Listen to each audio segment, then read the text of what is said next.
ಯೆಹೋವ ದೇವರೇ ನೇರವಾಗಿ ಇಳಿದು ಬಂದು ಮೋಶೆ ಶವವನ್ನ ಸಮಾಧಿ ಮಾಡಲಿಲ್ಲ. ಸೈತಾನನಿಗೂ ಕೂಡ ಗೊತ್ತಾಗೋದಿಲ್ಲ ಮೋಶೆ ಶವವನ್ನ ದೇವರು ಎಲ್ಲಿ ಸಮಾಧಿ ಮಾಡಿಸಿದ್ರು ಅಂತ.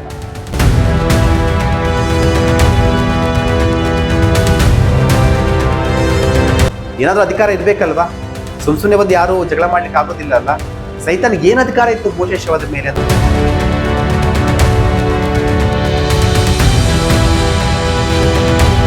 ಯಾರ ವ್ಯಕ್ತಿ ಅಂದ್ರೆ ಲೋಕರಕ್ಷಕನಾಗಿರುವ ಯೇಸು ಕ್ರಿಸ್ತ.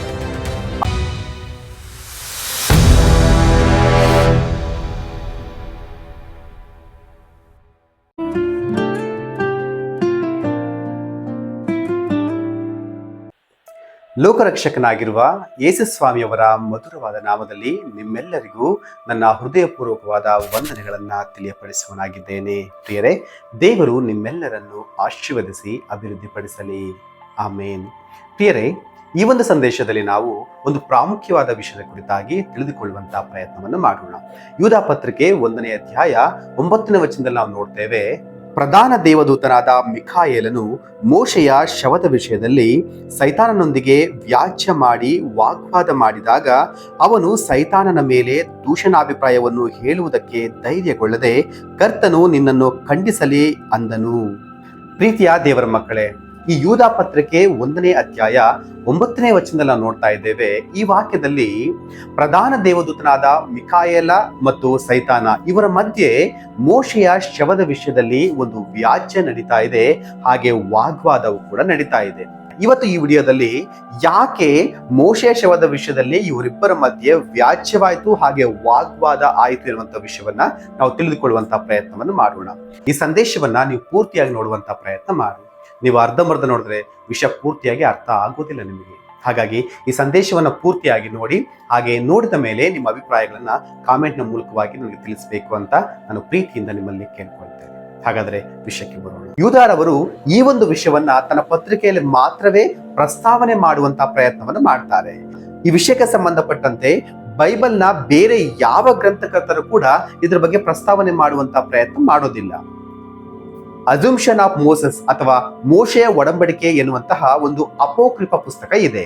ಈ ಪುಸ್ತಕದಲ್ಲಿ ಪ್ರಧಾನ ದೇವದೂತನಾದ ಮಿಖಾಯೇಲನು ಮತ್ತು ಸೈತಾನನು ಮೋಶೆಯ ಶವದ ವಿಷಯದಲ್ಲಿ ಮಾಡಿದ ವಾಗ್ವಾದ ಹಾಗೆ ವ್ಯಾಜ್ಯದ ಕುರಿತಾಗಿ ಬರೆಯಲ್ಪಟ್ಟಿದೆ ಎಂಬುದಾಗಿ ಪಂಡಿತರು ಹೇಳ್ತಾರೆ. ಪ್ರಿಯರೇ, ಅದನ್ನು ಬಿಟ್ರೆ ಬೇರೆ ಎಲ್ಲೂ ಕೂಡ ನಾವು ಇದರ ನಮ್ಮ ಒಂದು ಗ್ರಂಥದಲ್ಲಿ, ನಮ್ಮ ಒಂದು ಪರಿಶುದ್ಧವಾದ ಗ್ರಂಥದಲ್ಲಿ ಎಲ್ಲಿಯೂ ಕೂಡ ಇದಕ್ಕೆ ಸಂಬಂಧಪಟ್ಟ ಒಂದು ಮಾಹಿತಿಯನ್ನ ನಾವು ನೋಡ್ಲಿಕ್ಕೆ ಸಾಧ್ಯವಾಗುವುದಿಲ್ಲ. ಪ್ರಿಯರೇ, ಆದರೂ ಕೂಡ ದೇವರು ನಮಗೆ ಬರೆಸಿಕೊಟ್ಟಂತಹ ಪುಸ್ತಕಗಳಲ್ಲಿ ಕೆಲವೊಂದು ವಾಕ್ಯಗಳ ಆಧಾರದ ಮೇಲೆ ಯಾಕೆ ಸೈತಾನನು ಮೋಶೆಯ ಶವದ ವಿಷಯದಲ್ಲಿ ಪ್ರಧಾನ ದೂತನಾಗಿರುವಂತಹ ಮಿಖಾಯೇಲನೊಂದಿಗೆ ವಾಗ್ವಾದ ವ್ಯಾಜ್ಯವನ್ನ ಮಾಡ್ತಾನೆ ಅನ್ನೋದನ್ನ ನಾವು ಈ ಸಂದೇಶದಲ್ಲಿ ಗ್ರಹಿಸುವಂತಹ ಪ್ರಯತ್ನವನ್ನು ಮಾಡೋಣ.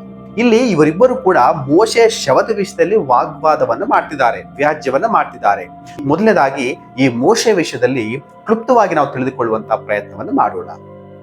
ಪ್ರಿಯರೇ, ಮೋಶೆ ದೇವರ ಆರಿಸಿಕೊಂಡಂತ ಒಬ್ಬ ಶ್ರೇಷ್ಠ ನಾಯಕನಾಗಿ ಇಸ್ರಾಯೇಲರ ಮಧ್ಯೆ ಕಾಣಿಸಿಕೊಳ್ತಾರೆ. ಪ್ರಿಯರೇ, ಇಸ್ರಾಯೇಲರು ಐಗುಪ್ತ ದೇಶದಲ್ಲಿ ಬಿಟ್ಟಿ ಕೆಲಸವನ್ನು ಮಾಡ್ತಾ ನಿಟ್ಟುಸಿರು ಬಿಡುವಾಗ ದೇವರು ಅವರ ಒಂದು ಗೋಳಾಟವನ್ನು ನೋಡಿ ಅವರನ್ನ ಐಗುಪ್ತ ದೇಶದಿಂದ ವಾಗ್ದಾನ ದೇಶವಾದ ಕಾನಾನ್ ದೇಶಕ್ಕೆ ಕರ್ಕೊಂಡು ಹೋಗ್ಬೇಕು ಅಂತ ಅಂದುಕೊಳ್ತಾರೆ.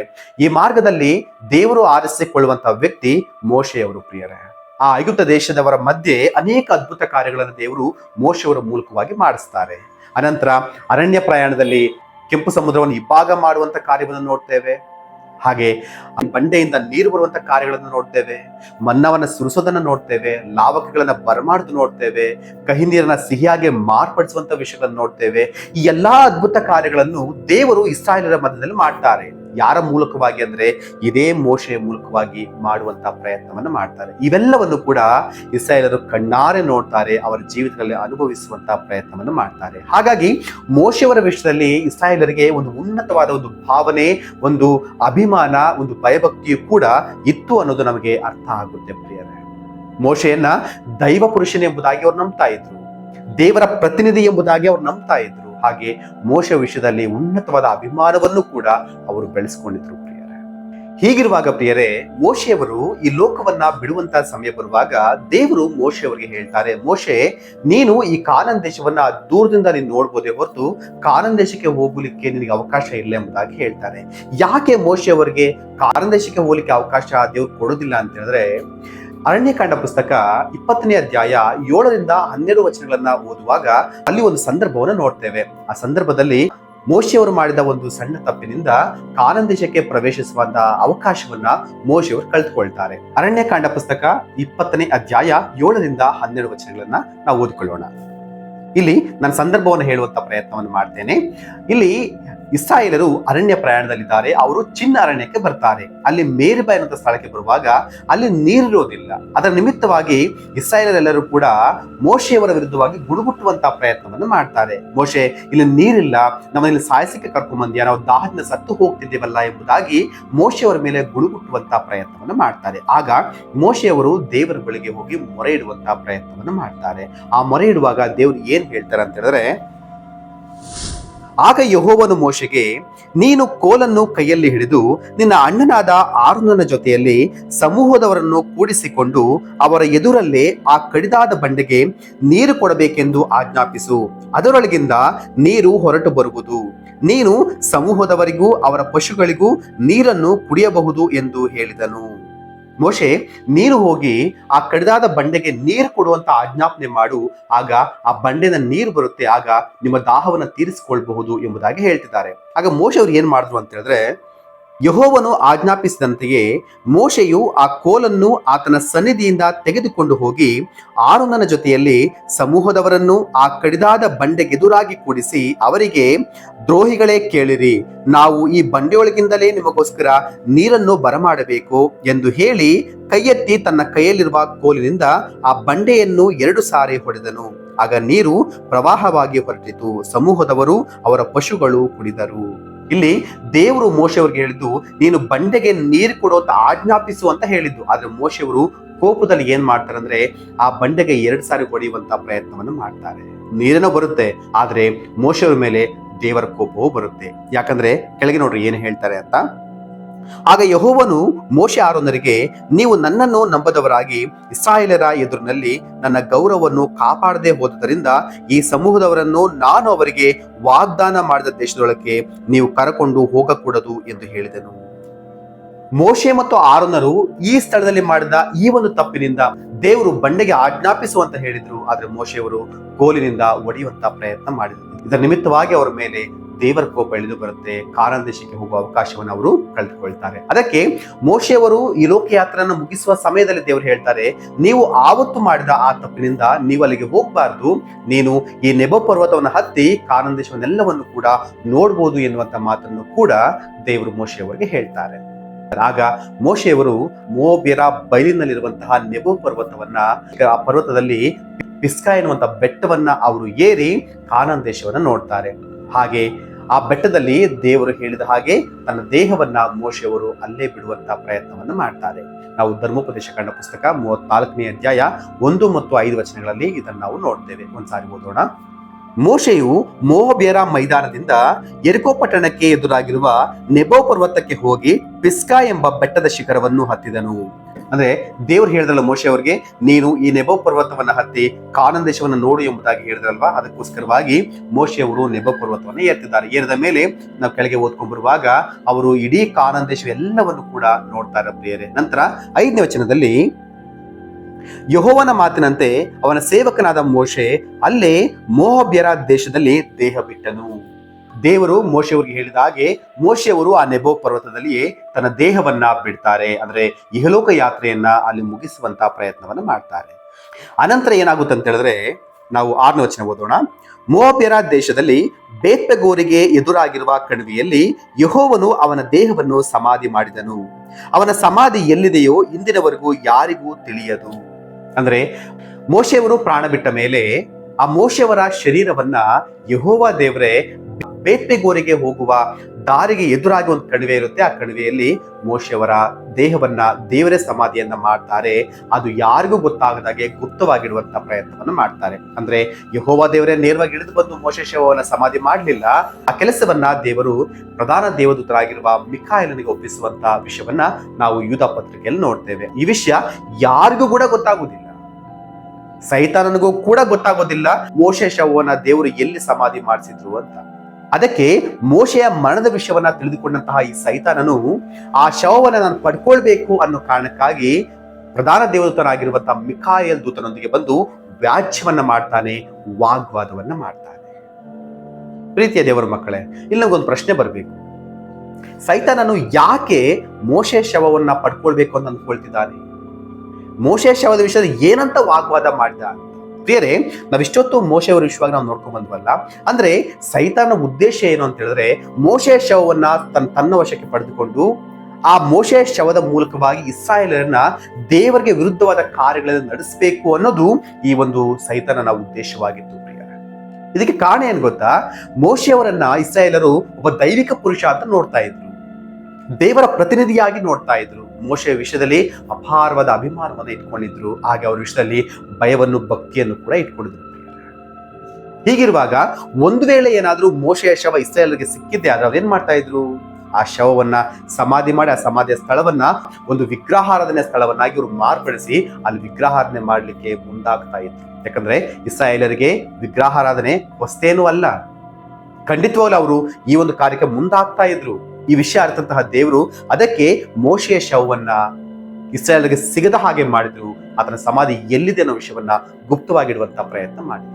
ಆದ್ರೆ ಸೈತಾನನು ಈ ಮೋಶೆಯ ಶವನ್ನ ಪಡೆದುಕೊಂಡು ಇಸ್ರಾಯೇಲರನ್ನ ದೇವರಿಗೆ ವಿರುದ್ಧವಾಗಿ ನಡೆಸಬೇಕು ಅಂತ ಅಂದುಕೊಂಡು ಮೋಶೆಯ ಶವನ್ನ ಪಡೆದುಕೊಳ್ಬೇಕು ಅಂತ ಮಿಕಾಯೇಲ್ ದೂತನೊಂದಿಗೆ ವ್ಯಾಜ್ಯವನ್ನ, ವಾಗ್ವಾದವನ್ನ ಮಾಡ್ತಾ ಇದ್ದಾನೆ. ಇವನು ಯಾಕೆ, ಯಾವ ಆಧಾರದ ಮೇಲೆ, ಯಾವ ಧೈರ್ಯದಲ್ಲಿ ಮೋಶೆಯ ಶವ ನನಗೆ ಬೇಕು ಎಂಬುದಾಗಿ ಕೇಳಲಿಕ್ಕೆ ಬರ್ತಾನಿವ? ಅಂದ್ರೆ ಸೈತಾನನು ಯಾವ ಆಧಾರದ ಮೇಲೆ, ಯಾವ ಧೈರ್ಯದಲ್ಲಿ, ಯಾವ ಅಧಿಕಾರದ ಮೇಲೆ ಈ ಮೋಶೆಯ ಶವ ನನಗೆ ಬೇಕು ಅಂತ ಕೇಳಲಿಕ್ಕೆ ಬಂದು ವ್ಯಾಜ್ಯ, ವಾಗ್ವಾದ ಮಾಡ್ಲಿಕ್ಕೆ ಸಾಧ್ಯ? ಏನಾದ್ರೂ ಅಧಿಕಾರ ಇರ್ಬೇಕಲ್ವಾ? ಸುಮ್ನೆ ಬಂದು ಯಾರು ಜಗಳ ಮಾಡ್ಲಿಕ್ಕೆ ಆಗೋದಿಲ್ಲ ಅಲ್ಲ. ಸೈತಾನಿಗೆ ಏನ್ ಅಧಿಕಾರ ಇತ್ತು ಮೋಶೆ ಶವದ ಮೇಲೆ ಅಂತ ನೋಡುವಾಗ, ಮೋಶೆಯವರು ಆ ಚಿನ್ನರಣದಲ್ಲಿ ಒಂದು ತಪ್ಪನ್ನ ಮಾಡಿದ್ರು ಅಂತ ಹೇಳಿದೆ ಅಲ್ವಾ? ಅಂದ್ರೆ ದೇವರ ಆಜ್ಞೆನ ಮೀರಿ ತಪ್ಪನ್ನ ಮಾಡಿದ್ರು ಮೋಶೆಯವರು. ಆ ವಿಷಯವನ್ನ ಇಟ್ಕೊಂಡು ಈ ಸೈತಾನ ಬಂದು ಹೇಳ್ತಿದ್ದಾನೆ, ಮೋಶೆ ನನಗೆ ಸಂಬಂಧಪಟ್ಟವನು. ಯಾಕಂದ್ರೆ ದೇವರಿಗೆ ವಿರುದ್ಧವಾಗಿ ಆತನು ಪಾಪವನ್ನು ಮಾಡಿದನಲ್ವಾ, ಹಾಗಾಗಿ ಪಾಪ ಮಾಡುವ ಪ್ರತಿಯೊಬ್ಬನು ನನಗೆ ಸಂಬಂಧಪಟ್ಟವನು. ಹಾಗಾಗಿ ಮೋಶೆಯ ಶವ ನನಗೇ ಸೇರ್ಬೇಕು, ನನಗೇ ಸ್ವಂತವಾದದ್ದು. ಹಾಗಾಗಿ ಮೋಶೆ ಶವ ನನಗೆ ಕೊಡಬೇಕು ಅಂತೇಳಿ ಮಿಕಾಯೇಲ್ ದೂತನೊಂದಿಗೆ ವ್ಯಾಜ್ಯವನ್ನ, ವಾಗ್ವಾದವನ್ನ ಮಾಡ್ತಾನೆ. ಇವನ ಆಲೋಚನೆ ನೋಡ್ರಿ, ಪಾಪ ಮಾಡೋ ಪ್ರತಿಯೊಬ್ಬರು ಅವನಿಗೆ ಸಂಬಂಧಪಟ್ಟವರಂತೆ. ನಿಜನೇ ಅಲ್ವಾ? ಅವನು ಹೇಳ್ತಿರೋದು ನಿಜಾನೇ. ಈ ಲೋಕಕ್ಕೆ ಪಾಪವನ್ನ ಬರ್ಮಾಡಿದ್ರೆ ಅವನು, ಪಾಪಕ್ಕೆ ಅಧಿಪತಿ, ಯಜಮಾನ ಅವನು. ಹಾಗಾಗಿ ಪಾಪ ಮಾಡೋ ಪ್ರತಿಯೊಬ್ಬರು ಕೂಡ ಅವನಿಗೆ ಸಂಬಂಧಪಟ್ಟವರೇ. ನಾವು ಯೋಹನನ ಬರೆದ ಮೊದಲನೇ ಪತ್ರಿಕೆ 3ನೇ ಅಧ್ಯಾಯ 6ನೇ ವಚನದಲ್ಲೂ ಕೂಡ ಇದನ್ನ ನೋಡ್ತೇವೆ ನಾವು. ಆತನಲ್ಲಿ ಪಾಪವಿಲ್ಲ. ಯಾರಿ ಆತ ಅಂತ ಹೇಳಿದ್ರೆ ಅಂದ್ರೆ ಕರ್ತನಾದ ಯೇಸುವಿನಲ್ಲಿ ಪಾಪವಿಲ್ಲ. ಆತನಲ್ಲಿ ನೆಲೆಗೊಂಡಿರುವವನು ಪಾಪ ಮಾಡನು. ಅಂದ್ರೆ ಕರ್ತನಾದ ಯೇಸುವಿನಲ್ಲಿ ನೆಲೆಗೊಂಡಿರುವಂತವ್ರು ಏನ್ ಮಾಡೋದಿಲ್ಲ? ಪಾಪವನ್ನ ಮಾಡೋದಿಲ್ಲ. ಪಾಪ ಮಾಡುವವನು ಆತನನ್ನು ಕಂಡವನೂ ಅಲ್ಲ, ತಿಳಿದವನೂ ಅಲ್ಲ. ಅಂದ್ರೆ ಯೇಸುವನ್ನು ನಂಬಿದ್ದೀನಿ ಅಂತ ಹೇಳಿ ಪಾಪ ಮಾಡುವಂತ ವ್ಯಕ್ತಿ ಯೇಸು ಸ್ವಾಮಿಯವನ್ನ ತಿಳ್ಕೊಂಡವನೂ ಅಲ್ಲ, ಕಂಡವನೂ ಅಲ್ಲ, ಆತನಿಗೆ ಸಂಬಂಧಪಟ್ಟವನೂ ಅಲ್ಲ ಎಂಬುದಾಗಿ ವಾಕ್ಯ ನಮಗೆ ಸ್ಪಷ್ಟವಾಗಿ ಹೇಳ್ತಾ ಇದೆ. ಇಲ್ಲಿ ಪಾಪ ಮಾಡುವ ಪ್ರತಿಯೊಬ್ಬನೂ ಕೂಡ ಸೈತಾನಿಗೆ ಸಂಬಂಧಪಟ್ಟವನೇ. ಯಾಕಂದ್ರೆ ಪರಿಶುದ್ಧರಾಗಿ ಜೀವಿಸುವವರು ದೇವರಿಗೆ ಸಂಬಂಧಪಟ್ಟವರು, ದೇವರ ಪಕ್ಷದವರಾದ್ರೆ ಪಾಪಗಳನ್ನ ಮಾಡ್ತಾ ಅಶುದ್ಧತೆಯಲ್ಲಿ ಜೀವಿಸುವ ಪ್ರತಿಯೊಬ್ಬರು ಕೂಡ ಸೈತಾನಿಗೆ ಸಂಬಂಧಪಟ್ಟವರೇ. ಪ್ರೀತಿಯ ದೇವರ ಮಕ್ಕಳೇ, ಈ ಒಂದು ಆಧಾರದ ಮೇಲೆ ಮೋಶೆಯವರು ಮಾಡಿದ ತಪ್ಪನ್ನು ನೆನಪು ಮಾಡಿ ಈ ಶವ ನನಗೆ ಸಂಬಂಧಪಟ್ಟಿದ್ದು ಎಂಬುದಾಗಿ ಅಧಿಕಾರವುಳ್ಳವನಾಗಿ ಕೇಳಲಿಕ್ಕೆ ಬರ್ತಾ ಇದ್ದಾನೆ.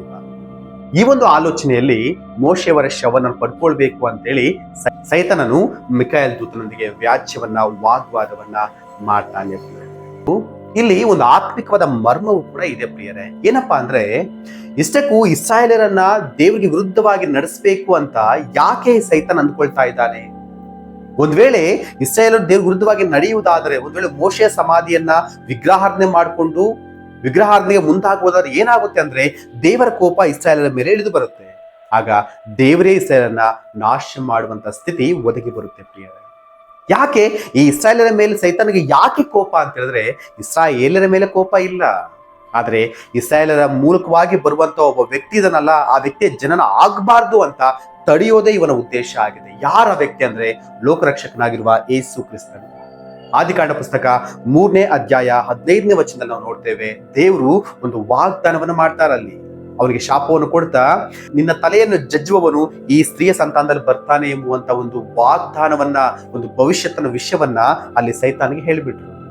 ಅಲ್ಲಿಂದ ಆಚೆಗೆ ಸೈತಾನನ ಆಲೋಚನೆಗಳೆಲ್ಲವೂ ಕೂಡ ಯಾವುದ್ರ ಮೇಲೆ ಇದೆ ಅಂದ್ರೆ, ನನ್ನ ತಲೆ ಜಜ್ಜುವವನು ಯಾವ ಸಂತತಿಯಲ್ಲಿ ಬರ್ತಾನೆ, ದೇವರು ಹೇಗೆ ಕಳಿಸ್ಕೊಡ್ತಾನೆ ಎನ್ನುವುದರ ಮೇಲೆ ಹೊರಟು ಹೋಯ್ತು ಪ್ರಿಯರೇ.